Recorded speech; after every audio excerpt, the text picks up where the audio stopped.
Ayan po, gagawa kami ng pizza dough for today. Si Macho po ang nagmamasa. Ayan.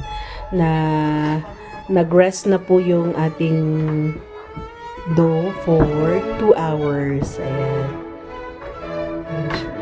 Tinatanggal lang po niya yung hangin. Hello, Matthew! Hi, Matthew!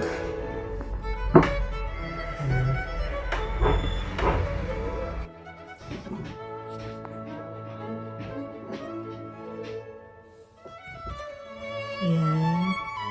Hindi slice na ni Matthew yung dough para ma-flat na niya mamaya.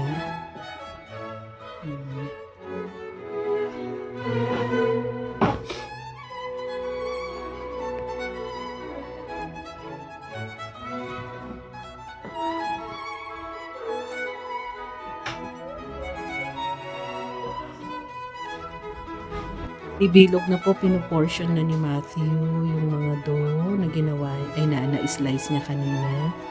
Ayan.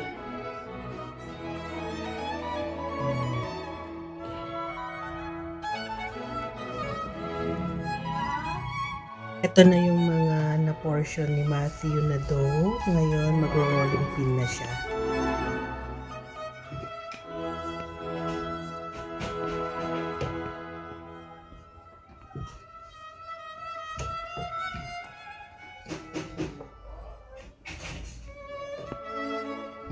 Ayan, nag-rolling pin na si Matthew.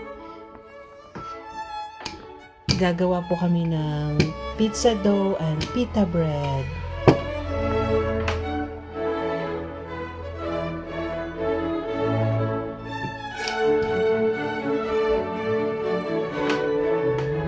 Ayan, sige, flat mo lang anak.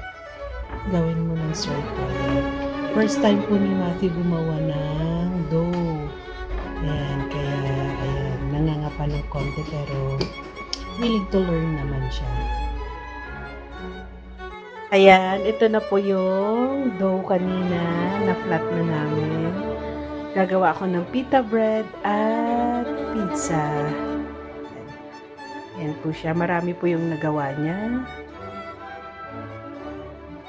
Ito na po yung aming pita bread. Naluto na namin. Then, ita-toppings na lang namin yung gusto namin toppings. Tulad ng cheese,